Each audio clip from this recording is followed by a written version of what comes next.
বাচ্চাদেরকে সবজি খাওয়ানো এখন একটা যুদ্ধের সমান ব্যাপার হয়ে গেছে। তাও যদি সেটা হয় দেশি শাক সবজি, তাহলে তোর কথাই নেই। যেমন কলমি শাক, সে কারণেই কলমি শাককে একটু চাইনিজ স্টাইলে মুরগি দিয়ে আজকে রান্না করেছি, যাতে বাচ্চারাও মজা করে খায় আর রান্নার টাইমও আমার কম লাগে। কেমন আছো মোমেন্টস অ্যান্ড ম্যাজিক ফ্যামিলি? বেশ কিছুদিন পরে আজকে রান্না দিচ্ছি, আশা করি তোমাদের ভালো লাগবে। এর জন্য আমি একটা ওকে তেল গরম করে তাতে 2 টেবিল স্পুন সাদা তেল দিলাম। তেলটা গরম হলে এতে রসুন কুচি দিয়েছি, খুব মিহি করে কুচি করিনি, চপ করেই দিয়ে দিয়েছি, কারণ মুরগিটা সেদ্ধ হতে হতে এটা গলে যাবে।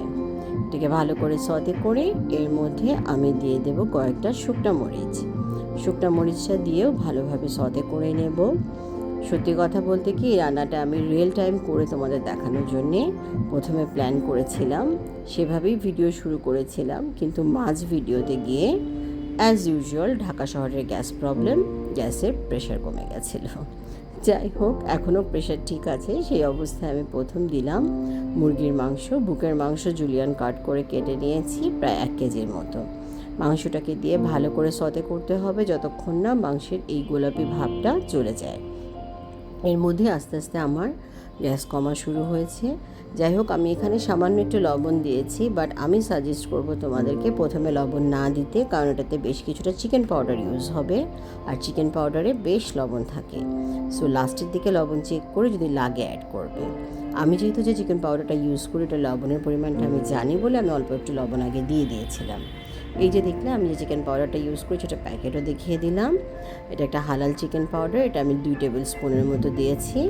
দিয়ে এটাকে ভালো করে মুরগির সাথে আমি সতে করে নিচ্ছি। এখনও দেখো, মুরগিটা কিন্তু যদি হিটটা একদম হাই থাকতো, মানে ফুল ফ্লেম থাকতো, তাহলে এতক্ষণে সাদা হয়ে যেত। বাট যেহেতু আমাদের গ্যাসের প্রেশার কমা শুরু হয়েছে, একটু একটু পানি বের হয়ে এসছে।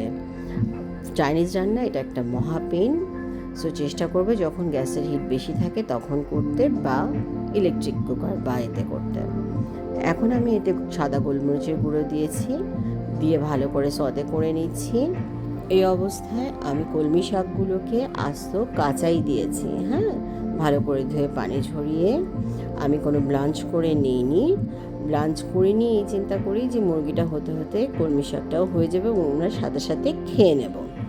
খাওয়াটা তখনই ছিল। বাট তোমাদের যদি এমন হয় যে রান্না করে কিছুক্ষণ রাখবে, তাহলে অবশ্যই কলমি শাকটা গরম পানিতে লবণ আর তেল দিয়ে একটু ব্লাঞ্চ করে পানি ঝরিয়ে নেবে, তাতে কুকিং টাইম এদিকে কমে আসবে। বাট ওই যে গ্যাসের সমস্যার কারণে পানি গরম করতেও ইচ্ছা হয়নি। যাই হোক, আমি যেহেতু শাকটা নরম হচ্ছিল না, তাই ঢাকনা দিয়ে রেখেছিলাম কিছুক্ষণ, যেটা ইউজুয়ালি চাইনিজ রান্নায় দেয় না, বাট আমি দিতে বাধ্য হয়েছি গ্যাসের জন্যে। তারপর যখন শাক নরম হয়ে গেছে, ক্যাপসিকাম আর চিনি দিলাম। বেশ কিছুটা পানি বের হয়েছে, দেখতে পাচ্ছ। অন্যদিকে দেখেছো আমি কর্নফ্লাওয়ার গুলে রেখেছি, সেই কর্নফ্লাওয়ারটাও এখন আমি অ্যাড করে দেব। এই অবস্থায় লবণটা চেক করে, লবণ যদি লাগে চিনি দেওয়ার পরে, হ্যাঁ, তখন দেবে, আদারওয়াইজ দেবে না। এখন কিছুটা চিলি ফ্লেক্সও আমি এখানে অ্যাড করে দিচ্ছি, আর দিলাম কর্নফ্লাওয়ার স্লারি, যেটা আমি আগেই বানিয়ে রেখেছিলাম 1/2 কাপ পানির মধ্যে 1 টেবিল স্পুন কর্নফ্লাওয়ার দিয়ে। এটা দিয়ে এখন আমি একটু ফোটাবো যতক্ষণ না কর্নফ্লাওয়ারটা ঠিক হয়ে আসে।